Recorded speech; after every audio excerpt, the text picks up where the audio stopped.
We've asked folks to let us know in the chat where they're joining from. It's always great to see a cross section, particularly on Vancouver Island, but from right across coastal British Columbia in particular.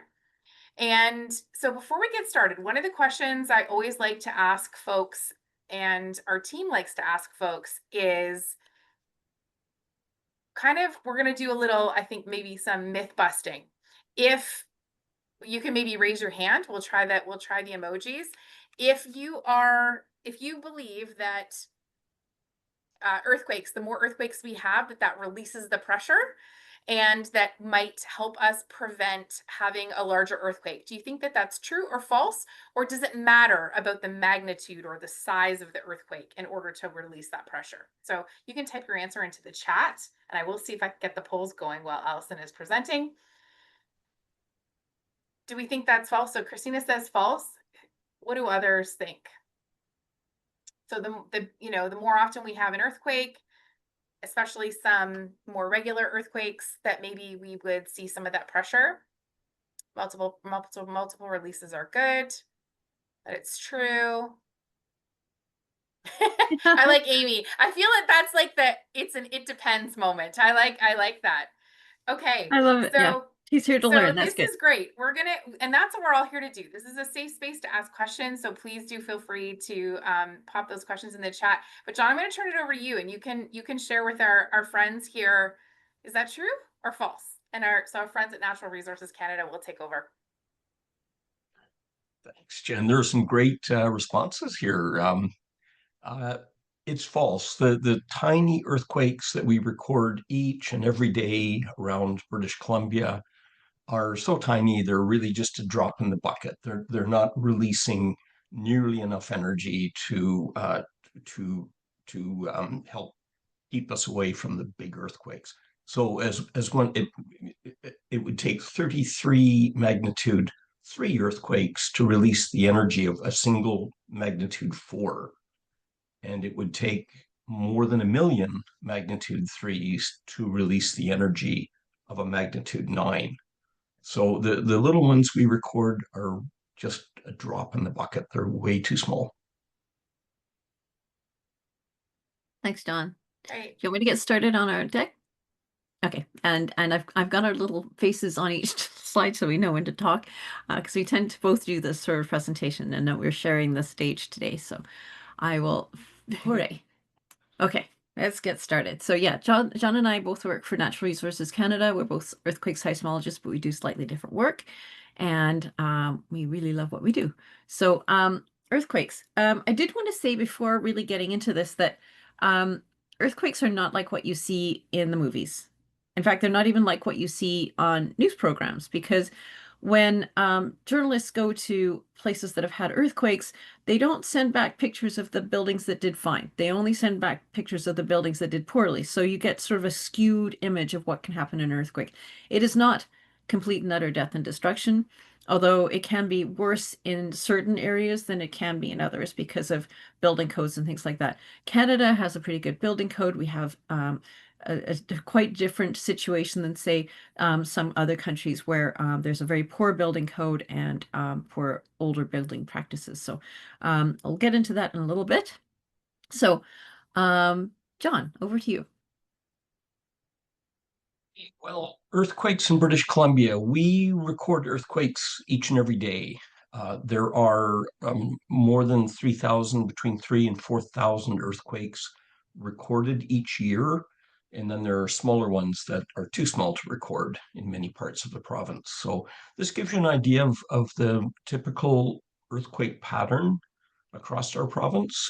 Most of them are offshore, where active tectonic plate boundaries are located, including the Cascadia subduction zone that we'll talk a little bit about, the Queen Charlotte Fault, which is the boundary which is just west of Haida Gwaii. It's between the Pacific and North American plates, and a whole series of smaller faults in the offshore region. So the largest, the most frequent earthquakes occur offshore, but you can also see that there are a number of dots that are beneath Vancouver Island, beneath the mainland, the coast mountains, and all across most of British Columbia. So highest hazard on the west coast It drops off as you move inland.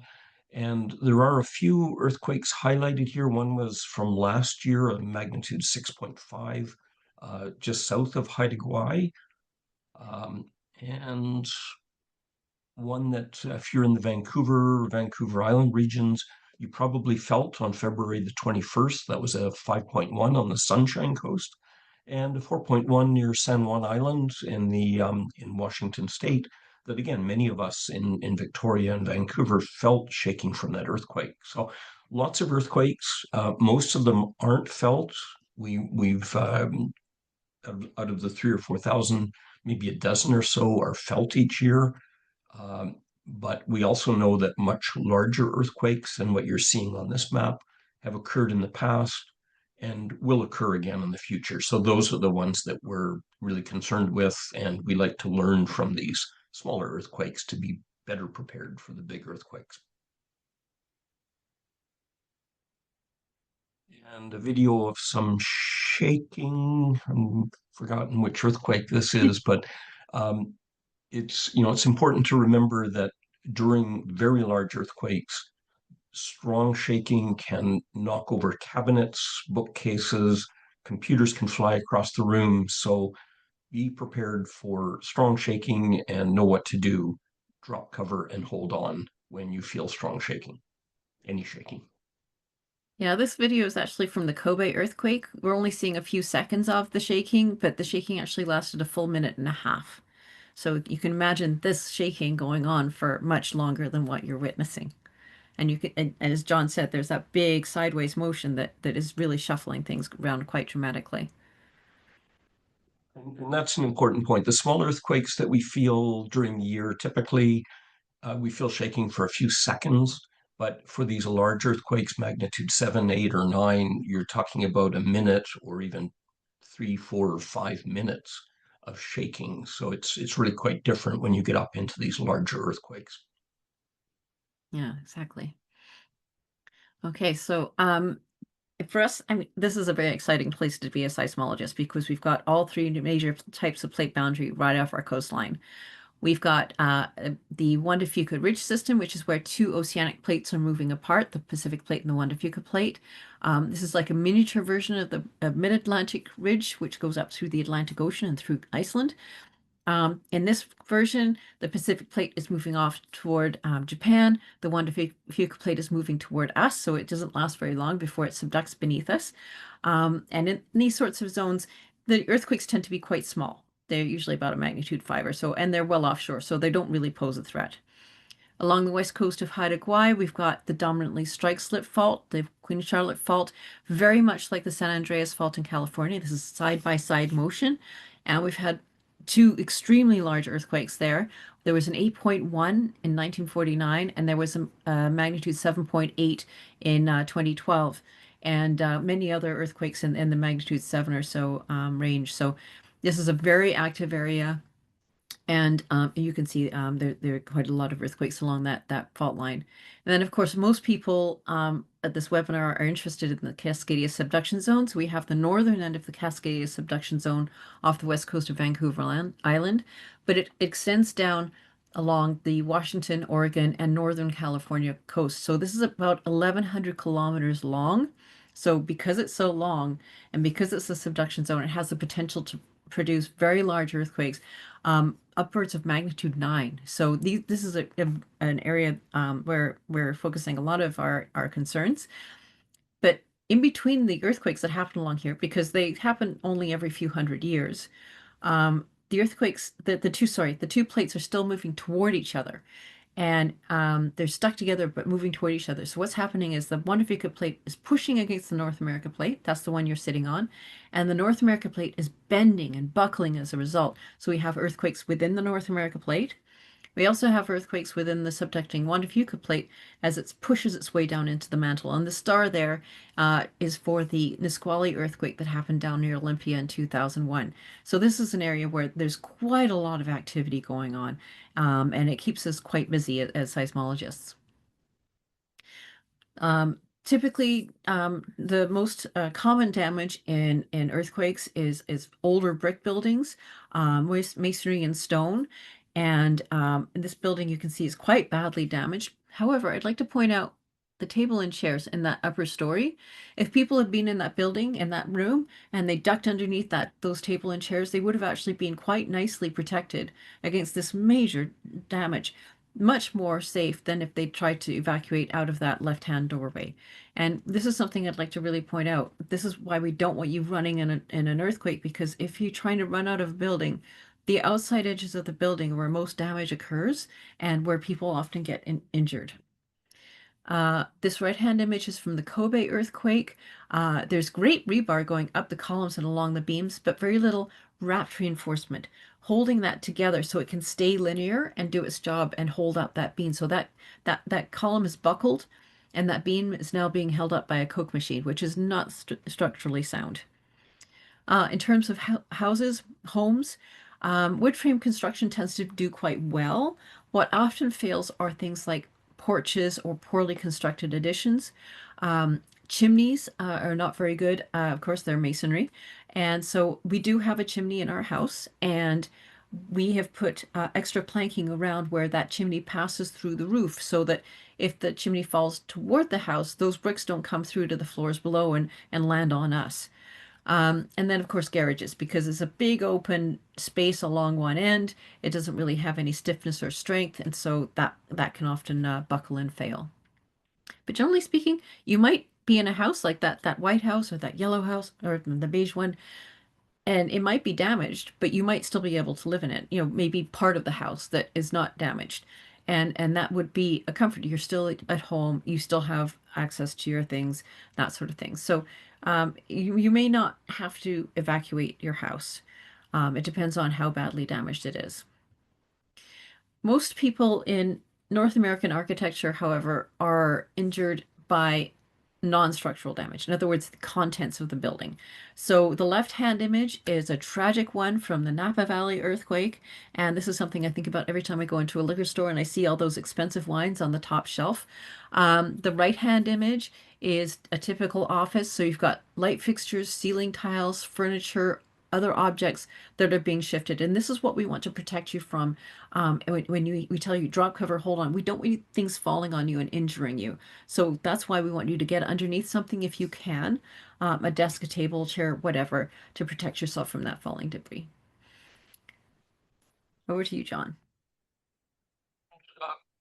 These large earthquakes that occur in our region not only produce strong shaking and damage to infrastructure buildings, but there are a lot of secondary effects. And some of the more spectacular ones to be aware of are landslides and liquefaction. And we've seen this in earthquakes here on Vancouver Island. We've seen this in earthquakes in the Puget Sound region. So the liquefaction that can impact highways and airports and other pipelines, infrastructure, and landslides that can come down and not only impact communities, but also on Vancouver Island and other regions, we've seen landslides into lakes that then generate tsunamis in that lake, very large waves that can cause a lot of damage in their own right, or landslides that can block rivers and then form unstable lakes behind them for a time, which will eventually break and cause flooding.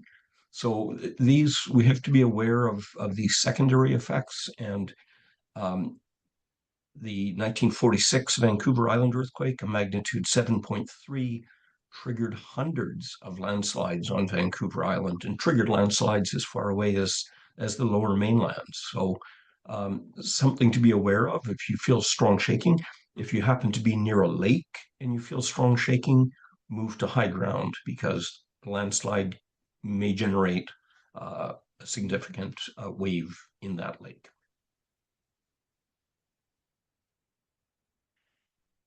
And tsunamis. So many earthquakes can generate tsunamis, typically large earthquakes beneath the ocean, but tsunamis can also be generated by landslides, as I was just mentioning. But tsunamis are there are a few sources for tsunamis. It can be a local earthquake, like a Cascadia subduction earthquake. that would cause a tsunami, and your warning for that type of an event is the strong shaking. If you feel strong shaking for several minutes, that is your warning that a subduction earthquake uh, may have occurred, and to move to high ground, to move away from the water. Um, a distant earthquake, for example, some of the recent ones in Kamchatka, Russia, in Alaska, the Aleutian Islands, also generate tsunamis, but it's quite a different scenario where we have time as those tsunami waves travel from Alaska or from Russia to our coastlines. So tsunamis in the open ocean travel at about the same speed as a jet, as an airliner. And so you have, in many cases, several hours before the tsunami arrives. So there is time for the tsunami warnings and alerts and to move away from the water. But tsunamis are not just one wave, they're a series of waves. They can continue for hours. First wave may not be the largest. And so it is important to, when you get that tsunami warning or evacuation notice, move to high ground and stay there until you hear the all clear. And that could be many, many hours. So in our case here in Cascadia, the subduction earthquakes offshore, those are the most effective type of earthquakes for generating a tsunami. The same as Japan, the same as Chile, same as Mexico or Alaska. So just be aware, if you feel strong shaking for more than a minute, that's a large earthquake, and a tsunami may have been generated. We now know from our research where energy is being stored, where the likely rupture of a subduction earthquake will take place, and we can generate models. We can generate models of earthquake shaking, and we can generate models of the tsunami and the arrival time of a tsunami in coastal communities, and amplitude. So we have a lot of information now that wasn't available 30 or 40 years ago.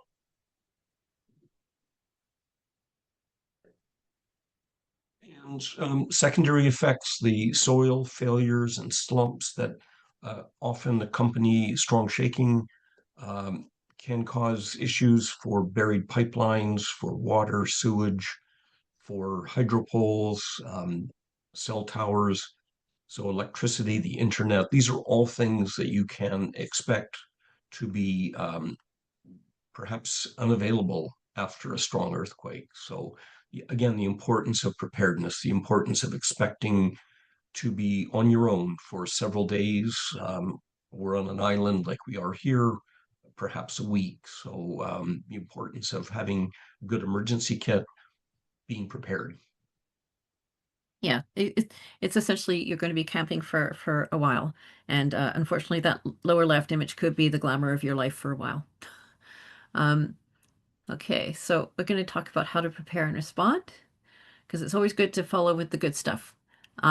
So, uh, as John was saying, you could be on your own for a bit, so it's really good idea to have a kit and a plan. I recommend 2 weeks because you don't know when that relief effort is going to be coming, and really we've got a lot of people here, and there are only so many first responders and other search and rescue people and other people coming in with supplies. We want to, if you are able to be prepared yourselves, that makes you independent, makes you more comfortable, makes you more in control of your situation. Um, and then those people coming in can focus on the people who aren't able to get their kits together and all of that. So the great resources on the Prepared BC website. Also Get Prepared. There's some wonderful guides on earthquake preparedness. I really like the neighborhood guide.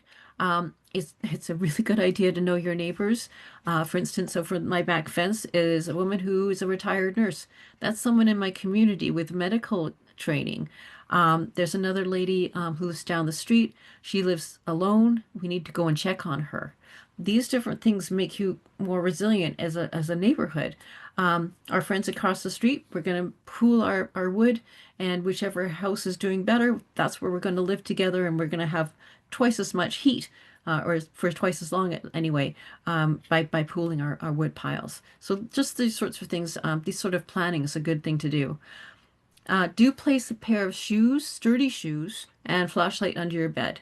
There's a 1 in 3 chance the earthquake will occur at nighttime.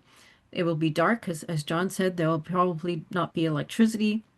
There's going to be broken glass and other debris. You don't want to be walking on that in bare feet or slippers, and you want to be able to see where you're going. So, just those things under your bed make you a lot safer.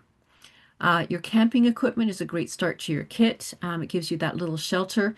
Even if your home is still standing, you may have broken windows, so it could be cool. So if you pitch your tent in your living room, then you're a little bit warmer and much more comfortable. Please go around and secure your space. Even IKEA furniture come with those little straps. Use them. Secure your tall or heavy furniture and appliances to studs so they don't shift and don't fall on you.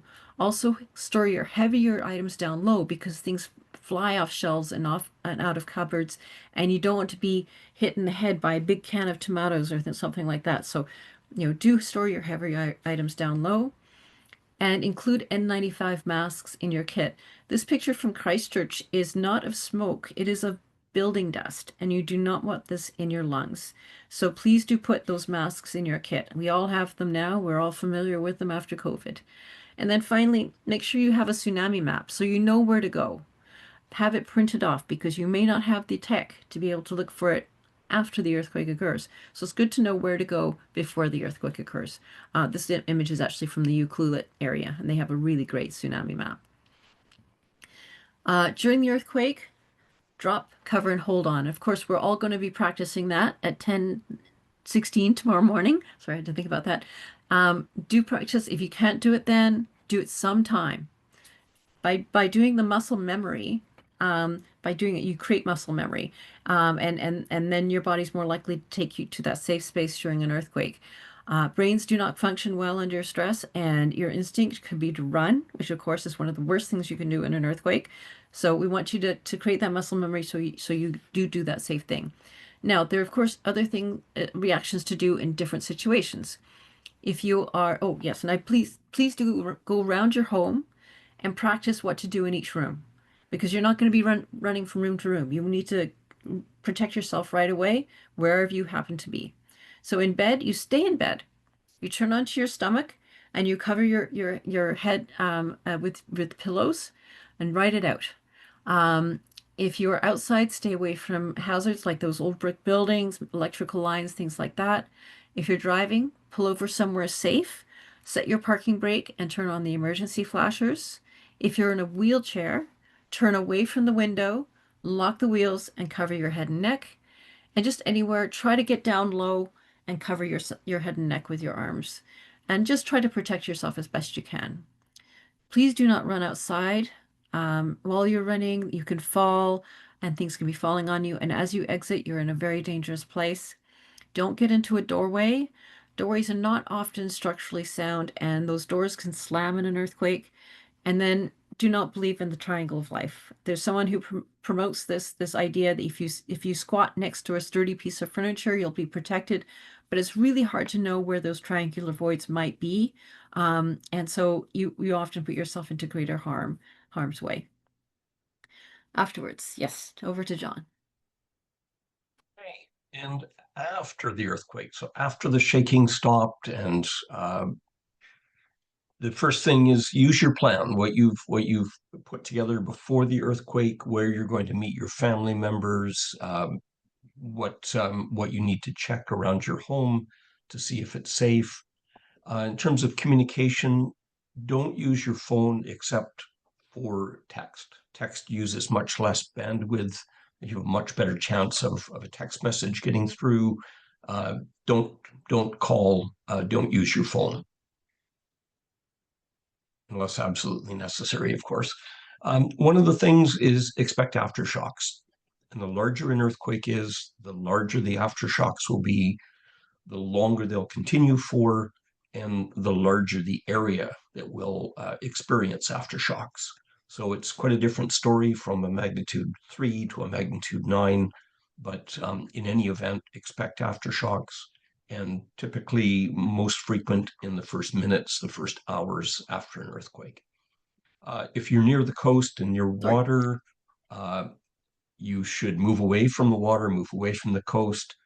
And that's especially if you feel strong shaking and more shaking for more than a minute. So be aware of potential for tsunamis, for landslides, and move away.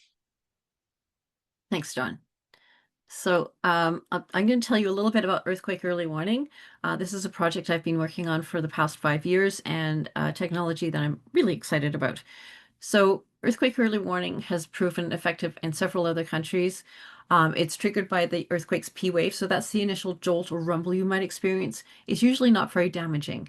And the idea is that we use the data from these P waves to assess the earthquake and send out the alert before the arrival of the S wave, which is more damaging. It's the big side-to-side motion that you saw in that video.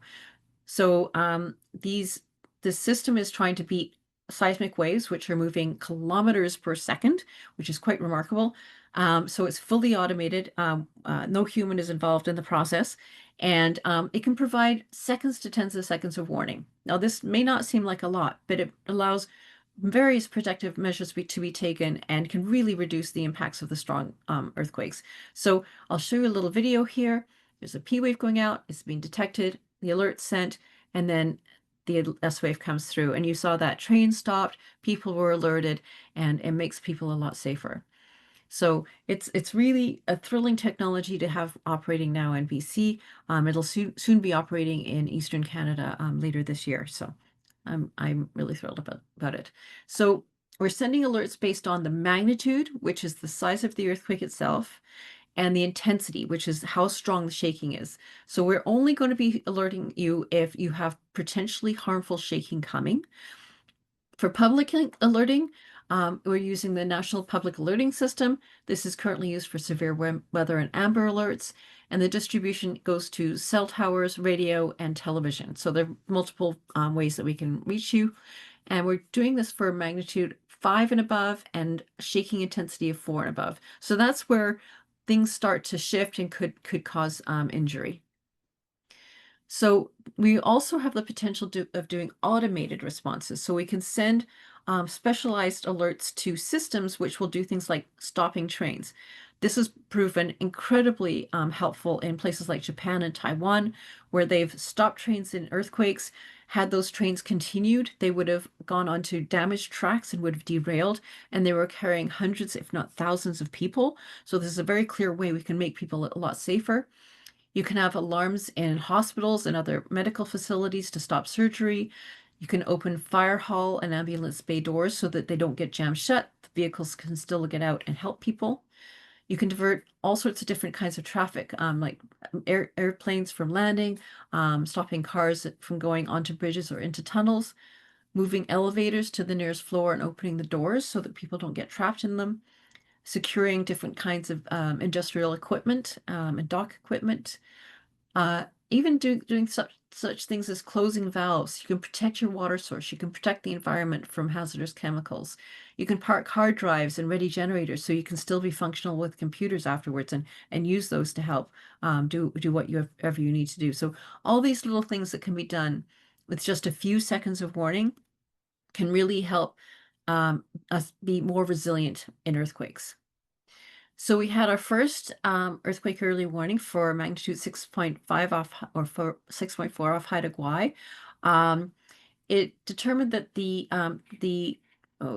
I don't know if you can see my cursor, but if you see the 4.0 contour, that's the area that was going to experience very strong shaking.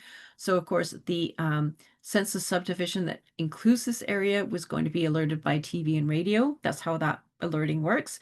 And so people did receive TV and radio alerts in Sandspit, and then a little while later they felt the strong shaking and they said, it worked perfectly. They were really thrilled with it. Because cell alerting goes to cell towers that are within this area, and there are no cell towers in this area, no person received the cell alert. But it's okay because the people in Sandspit were actually not in harm's way. It was not a very strong shaking, but it was a really good test of the system. We then had southwestern BC's first earthquake early warning in February and northeast of Seychelles. Strong shaking was estimated for the second polygon. So that's where the alert was targeted. Earthquake early warning messages were delivered by NPAS within 10 seconds, and people were alerted via cell, TV, and radio to that region. And this was an enormous opportunity to cultivate that culture of awareness for earthquakes and earthquake early warning in that region. There were a lot of questions. A lot of people thought they should have received the alert because they heard people did, and they didn't receive the alert even though they felt the earthquake. But they were in other areas like Nanaimo and Vancouver, where they were outside the area of really strong shaking, so they weren't really in harm's way. So, in summary, earthquakes are extremely common in BC. As John mentioned, we have earthquakes every day. We have thousands in the province every year, and they can be large and damaging. They have been in the past, and they will be again in the future. The more people are prepared, the safer and more comfortable they will be during the earthquake, and afterwards. So it's really a good idea to be prepared. I am, and I really encourage everyone I know to be, and everyone I speak to really to be prepared for earthquakes. The earthquake early warning system will provide a few seconds to tens of seconds of warning and encourage you to do that drop, cover, hold on that you'll be practicing tomorrow. And this system can help reduce the impacts of the earthquakes by people and systems doing that protective action. So that's the end of our slideshow. I'm going to get out of that so that we can Thanks. have a little chat and answer questions. Perfect. Thanks so much, Alison. Loads of great information. We had some great questions coming in while you and John were sharing, which was excellent. So I'll just share those with other folks. I hope you can see the response on the Q&A, but some good questions around, if people recommend going to high ground, are there specifically designated areas? And maybe I'll add to that. I did post some resources in the chat. So if folks want to click on those and download those resources, for example, from Prepared BC and from the Earthquake Alliance, they can do so. So Alison, I don't know if you want to speak to designated areas or high ground. There are really good examples. Yeah, and so it depends on where you are, as Jen said. So for the Cascade subduction event, the main risk is really the west coast of Vancouver Island and inlets that are along that west coast. So Port Alberni, Tofino, Ucluelet, these places we like to go on holiday. And I do go there on holiday, but I'm probably no fun because I'm always planning my tsunami evacuation route. But the idea there is you've got less time and you've got to go higher. So you have to react right away. So as soon as your shaking stops, you've done your 60 seconds, get to high ground as soon as you can. And I always know where I'm going to go. And I take that map with me everywhere. And when we go to bed at night, the keys are by the door, boots are by the bed, and we're ready to go at the moment's notice. So there it's in Tofino it's 23 meters. In Ucluelet is 20 meters. But if you come around the corner and you're in Victoria, it's 3 or 4 meters. It's much lower. It depends on where you are. There are tsunami hazard maps for most municipalities, so please look for those. Even in those areas like around the lower mainland and some of those northern Gulf Islands, the inundation is not going to be super high, but the currents are going to be phenomenally strong and erratic. So you don't want to be anywhere near a beach or a marina. I've seen this in various footage from videos where the inland waterways and the tsunami comes in and it looks like hardly anything. It's like the water's just bubbling a little bit. But when it reaches a marina, it tosses the boats and the docks around like they're toys. It's really a powerful event. So, do stay evacuated for quite some time. You could be evacuated for over 24 hours because these can last quite some time, and wait for an official notice to go back down. And as John said earlier, the first wave is not the highest usually, so don't evacuate. Watch a little wave come in and think it's okay to come down to that level again. A lot of people have lost their lives because they've come down to watch the next wave, and the next wave is much, much higher. So do respect these things. I mean, I may sound like I'm nagging. It's only because I care and because I am personally terrified of tsunami. So yeah, I just want people to be safe. I think, Alison, that's excellent information. And I would add, I know you and I have both visited places in Japan, and we've been to the earthquake and tsunami station, and you can actually see how high that tsunami was and how quickly it came in. And I had the opportunity to chat with some folks who experienced a tsunami firsthand and to hear their stories. And I think you made a very good point when you said, staying away from the beaches. Our instinct is to go and watch those really cool waves, right? We're taught to go and like storm watch, and there's a place for that. It is just not during a tsunami. So just being, really, really mindful and looking for those signs. Things are very clearly marked, and it will say tsunami evacuation zone, and it will point you to where you need to go. I was in Indonesia this summer, and I'll tell you, I was paying very close attention, like Alison, to the maps and where is high ground and practicing getting there. We actually took a little hike to get there when we were away this summer. And that's maybe a good reminder as well. You're talking about being a tourist and being a visitor. So Alison, what do you do before you go on vacation? You're like me, I think. Oh yeah, yeah. We plan ahead a little bit, right? We're super nerds in this space. But I think Yeah. I think it's important for folks to know this doesn't turn off when you go on vacation. So what do you do before you go on vacation? How do you assess those risks? Well, you find out. I mean, you look into them because I mean, the most of the places we go to on holiday are seismically active because it's the tectonics that create the beautiful landscapes. So, do think about that. I think about that everywhere I go. So I look into, what are the hazards? And it's not just earthquake and tsunami hazards, but what are the geo hazards in that area? What are the other hazards in that area? Maybe it's political. It's good to know what the hazards are to be prepared for them. And then, maybe have a little maps and mark where the safe areas are, and think about that when you're looking at places to stay. And I remember going to a lovely restaurant in Mexico, but it had this brick ceiling. I was looking at it thinking, oh geez, the whole time. So I made sure we got a nice big sturdy table to sit at so that we could dive under it when we ate our dinner if there was an earthquake. I think that's a great it's a great point. It's just always be looking for those evacuation points. And I think, and Allison, you said it, and so did John, the more prepared we are, the better we are able to react no matter what the circumstances. So knowing what your exits are, being able to identify, what a piece of furniture. We had somebody in the chat said, if you're at a conference center or with lots of infrastructure like chandeliers, et cetera, what do you do? And the answer is the same. You dive under that banquet table, to the best of your ability. You're looking to get under something sturdy. That's the goal. Allison, other places that people could go to be safe, if let's say there wasn't a table, maybe they're in a room and it's a theater style setup, or at a cocktail reception, where could they go? Yeah, in that case, you get underneath a chair, if you can, like at least get your head and neck under the chair. That's where all the really important stuff is. And you could maybe tip the chair so that it's more this bigger area that's protected over you. There are all sorts of places you can be. I mean, I learned that if you're in a big box store, they those crazy big shelves with all that stuff, and I thought about that when I was in IKEA last year. You don't you get into the shelving unit. It's the shelving that actually is quite sturdy, and then that way you're protected from things that could be falling. And getting away from those hazards right away, and protecting yourself. Where's another place? Oh, and interestingly, I learned recently, if you're in a pool, you huddle together at the center of the pool in the shallow end, shallow. Because if you're toward the edges of the pool, you could be sloshed and hit the sides of the pool. So you want to be away from the sides and huddle together, and that way you sort of ride it out as like a little raft of people. So that's the best thing to do there. Perfect. Thank you.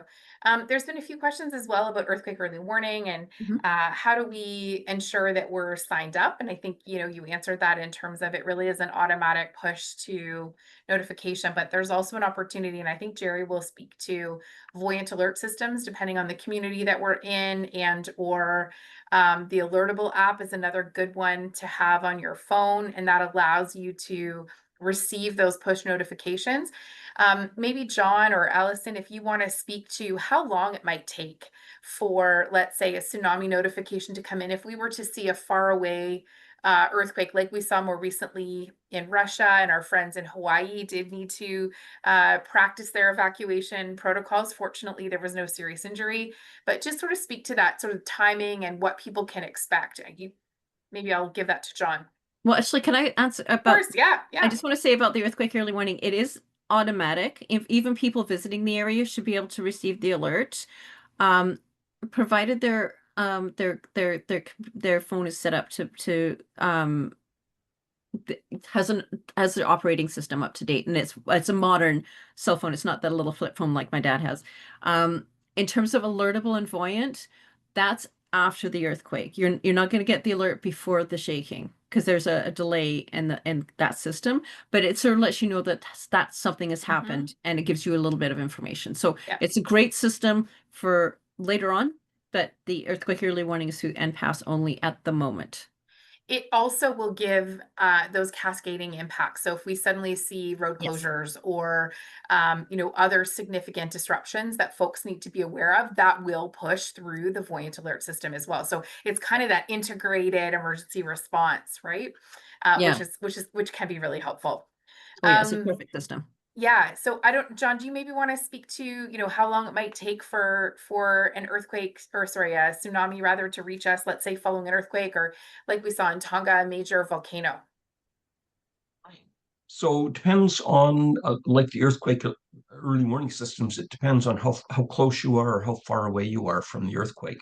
So for the recent Kamchatka earthquakes, it takes the tsunami anywhere between 4 hours and six or 7 hours to reach the British Columbia coast. So there is time there, and the data are being evaluated to both in terms of tsunami observations on shore, but also instruments that are located offshore that tell you the wave heights. And so you can use that information to estimate what might happen along the British Columbia coast or Washington coast or California. So a lot of data is being analyzed, and over those initial minutes and hours after a large distant earthquake, that's we see a steady stream of updates, tsunami information updates, as we did during the past earthquakes. For the nearby earthquakes, like a Cascadia magnitude 9 off the coast of Vancouver Island and Washington and Oregon and Northern California, um, it's only 10 or 15 minutes, 20 minutes before those first waves will reach the coastline. So communities like Tofino, Ucluelet, there's not a lot of time. So if you feel that strong shaking, that's your warning that you will need to move to high ground once the shaking has stopped, and it's safe to do that. And I saw that in Chile, the importance of communities that were so damaged by the tsunami, but people living in these communities, every single person survived because they knew what to expect, they knew where to go, they had a plan, they were prepared. So everyone survived, even though there was a very devastating tsunami in their community. So for coastal communities, it's really minutes, tens of minutes that you have. Places like Victoria, it's more like an hour and a half for the waves to roll around through the Strait of Juan de Fuca. So yeah, it's quite a variation in times, but it's from minutes to hours typically. Great. Thanks, John. I think we're going to change gears here. One of the questions that I asked John, I think I ask this question every single year, and that is, can you tell me please when the big one is going to happen? How do you feel about that question, John? That's a great question, and Right? that's the first question. I'm sure Alison will agree. That's the first question as seismologists that we get is when's the big earthquake going to happen? And of course that's the one question that we really can't answer. You can't predict earthquakes, and by prediction I mean saying where and when and how large. So, I mean, I can say there'll be an earthquake tomorrow, and I'll be right because there will be an earthquake tomorrow. It might be a magnitude 1 up in Alaska, but there'll definitely be an earthquake tomorrow. But for prediction, you have to say where, when, and how large, and that isn't possible right now. So we do have earthquake early warning, which provides that really valuable information, as Alison has outlined. And the other main tool that we have is our building codes. If we design buildings and bridges and infrastructure to withstand the type of shaking that we expect over the next 500 years or 1,000 years, then it's not so important exactly when the earthquake happens, because if our infrastructure is designed to withstand it, if people know what to do and are prepared, then the impacts of even large earthquakes will be greatly reduced. Perfect. Thanks, John. We've had quite a few questions sort of coming in. We had some that came in advance. So I've got one more here for you. And that is, in the next 10 years, what is the percentage of a major earthquake occurring in, let's say, California, Washington, Oregon, and BC? So really that Cascadia subduction zone. Do you want to tackle that one? Sure. Yeah, and that's a great question. And typically, our organization and other groups work in 50 years. You know, the probability in 50 years, sort of a lifetime or remainder of a lifetime. So, for example, for the Cascadia, for the big magnitude 9 earthquake, the probability, the likelihood of that earthquake occurring in the next 50 years is approximately 10 or 15%. So it's in 10 years you divide by 5 roughly. So it's that's sort of an estimate, but there are really large uncertainties on these. That's the challenge. It's so for a big subduction earthquake, 10%, 15%. The USGS in Washington and Oregon has just released their updated numbers for the different types of earthquakes that we get in Cascadia. So that 10 to 15% for subduction. For a crustal earthquake, one that is perhaps closer to cities and shallower, it's more like 17% in 50 years.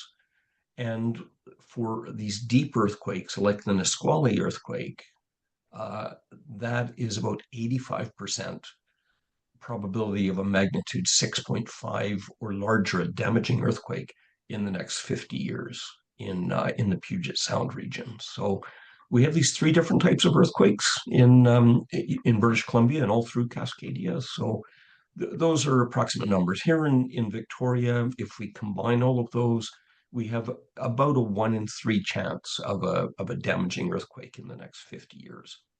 If you go to Vancouver, it drops off a little bit. It's 1 in 4, 25%. So I love that John has all these numbers in his head in terms of these percentages, but I think that dovetails perfectly into changing to my friend, Jeri Grant, and talking a little bit about emergency preparedness. So the more prepared we can be, we've got our kit together, we know what to do, we're practicing our hikes to high ground, we're practicing our drop, cover, and hold on. And if you're not yet signed up for ShakeOut tomorrow, or doing it at your workplace, I'll post that link in the chat so we can do that. I do want to make mention though, my friend John told me today that the Jays Mariner game is creating a seismic effect with folks in Seattle. So you might remember the Taylor Swift concerts creating what seemed like a bit of an earthquake. There was a mini seismic event. Well, the Jays are leading right now 13-4. And so I don't know if they're creating a seismic event, but definitely when the Mariners score, that is happening. So fun fact for our Jays fans in the house, or in the Mariners fans. So Jeri, let's talk a little bit about emergency preparedness. This is your favorite topic, and I think collectively, the team that we have here, this is our favorite day of the year. And every year we do a thing where we ask everybody to bring their favorite new comfort item or their favorite new item that you've added to your emergency kit. So Jeri, what do you got for us? So what I'm going to do, because I want to give Alison and John or anybody else on the screen a chance, let's all show our comfort item, and then I'll talk about comfort items. So wait, and I have my husband's as well. Notice we all have food. Maybe except for John. Except for He's John. Gonna start. Well, I'm going to speak to John as well. So why do we talk about having a comfort item in our emergency kits? So when we're talking in particular about an earthquake, or because many of us live on the west coast of BC and we have a lot of winter storms, there are times where we are without power for 1, 2, 3 days. Sometimes it's 5 days if it's a really bad windstorm. So why do we have a comfort item? The comfort item is there because we are going to be under a lot of stress and anxiety. So it's kind of a joke. We're not joking. This really is one of my comfort items. When I'm under stress, I go for the bag of potato chips. And everybody has that different thing, but it's not just that little item. Your comfort, because it's going to be, you know, a few days, it could be something like the way that you get rid of the anxiety or the stress because we're going through something. We're going through something really big. Maybe it's crossword puzzles. Maybe it's Sudoku. So I want you to put a fresh book of those in your emergency kit so that you've got something to work at, because we're going to be, if it's a big earthquake, we're without power for a few weeks. You're going to want to know that you've got something that you go to. Maybe it's a particular set of books. Put that in your emergency kit. I happen to have the complete works of Sherlock Holmes in mine because I know that at the end of the day, I'm going to want to be able to read something. John showed something, which is, of course, you know, is one of my favorite items, and that is a power bank. And I have a couple here, so show me your power bank. So here's a power bank, but I'm a gal who likes to have multi-purpose things. So my newest power bank, and I think now I'm up to 8. I want everybody to see this. You'll notice it can be charged. It's solar charging, because after a big earthquake, not everybody in British Columbia is going to have a generator or an electric generator. Maybe you live in the city, maybe you're in a townhouse, maybe you're in a condo, and maybe you don't have a generator. So having something with a solar panel means that you can generate that power bank again, so you can charge a phone, different things. When we talk about solar, I like to have solar charging lamp. You're not going to have power, so oh, there we go. There's some light. But you'll notice I have more than one, of course. I have a large one and I have a smaller one. The smaller one is because in a lot of places that you live, a lot of the modern houses now, the windowsills are really narrow. So you want to be able to put this in the window to get as much sunlight. But if you don't have a really good window for sunlight, you know, you can charge these just before you have an earthquake. You have it sitting underneath a lamp. The beauty of these, every single item that I get, usually, it's not just that it's it's a lamp. I can also charge something from this. I can charge my phone. So let's say we have a power outage. I can charge my phone back up. Everybody wants to have an emergency radio in their emergency kit. Again, I get the one that has the solar panel and has a flashlight in it, and I can charge all my items with it. There's kind of a theme here, isn't there? Yes, there is. Last year, my item, which everybody loved, was, of course, the battery backup flash, light bulbs. These are available at any big box store. They're usually, you get 6 of them for about $20. It's an LED light. You just stick it anywhere in your house, a light that you're going to use every day, because every time you're turning that on, you're charging that light bulb. So I have one of those in the kitchen, one in the living room, one in the bathroom, one in a bedroom. They last for about 10 hours. So for the big earthquake, maybe not going to be your thing, but power outages, this is going to be your friend. It really is. Mm-hmm. Jeri, I'll just add, sometimes one of the questions we had in advance was, where can I get my kits, or how do I get the hand crank radio? Because some folks have those hand crank radios or hand crank charging options. So I'm going to pop in the chat our BC Earthquake Alliance partners, SOS Emergency Response Technologies, and the Canadian Red Cross. So those are 2 great options to pick up some of those emergency items, or of course, where you do your regular shopping. Even my solar one has a crank, but I can tell you, your arm is going to get pretty tired doing that. Another one of the slides earlier, Alison had showed your shoes and a flashlight by your bed. Now, I would invite people, take that flashlight away unless it's one that you can recharge. But I would go for the headlamp. Why do you go for the headlamps? Because I'm hands-free. After a big earthquake, I want to be able to use my hands to have some stability, especially if I have to go downstairs.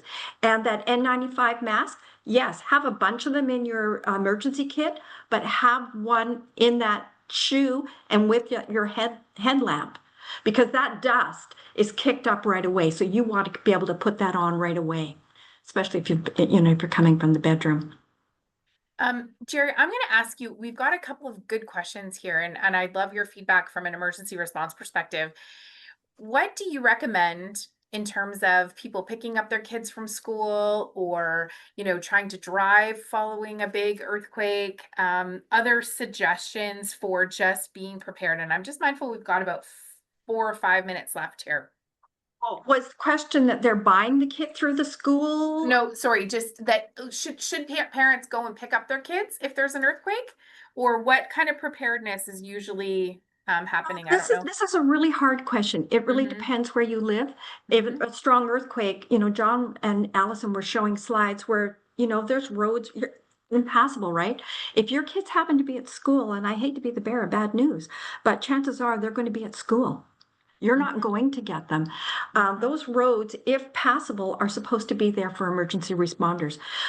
You're actually creating more of a problem. This is where, if your children are in school, you should be involved with your pack to make sure that you have emergency supplies at the school for your children.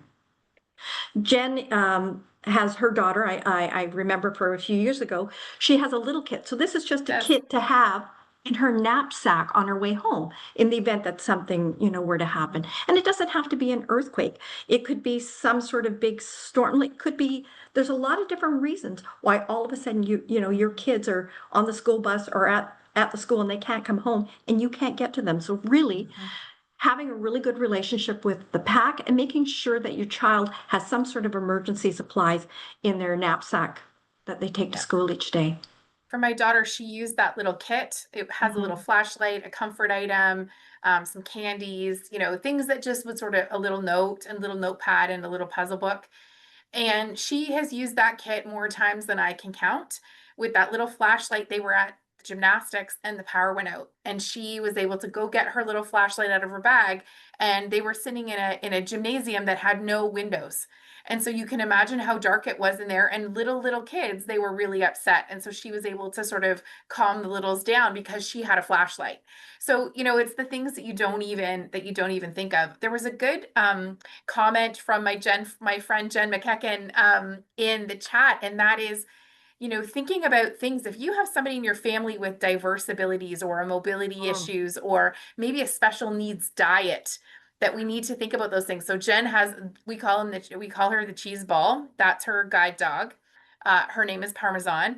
And so she has Nylabones in her emergency kit, right? Because she's going to make sure that Parmesan has something to keep her occupied as well. So I don't know, Jeri, do you want to speak to in our last few minutes here, thinking about those special needs that you might have in your family? And I know you really love personal cleansing wipes, so maybe you want to speak to that. I do. But a lot of that has to do with trying to actually conserve our water after a big earthquake, right? The water that we have, we want to be able to use that for drinking purposes. But one of the things that happens after an earthquake is when we don't have enough water, and I don't even know a nice way to put this, but it's hygiene issues. And people will get sick. There's cholera, all sorts of things. So this is right out of my emergency kit. I have Lysol, I have wet ones. So I'm just gonna do this fast because I know we're running out of time.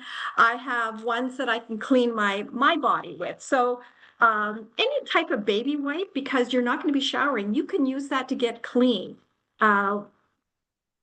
Alcohol, based type of hand sanitizers.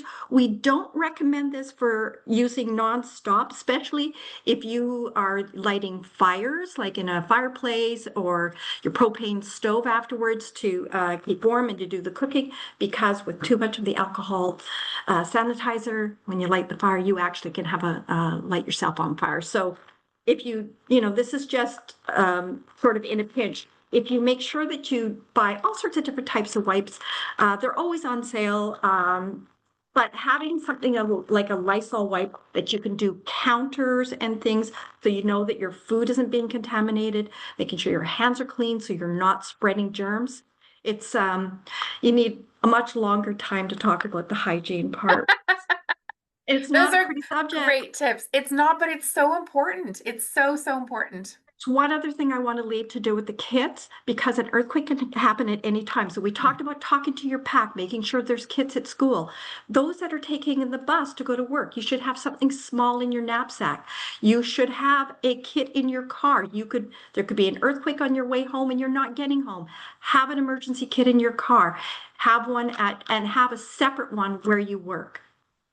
Perfect. I love this. All great And tips, Jeri.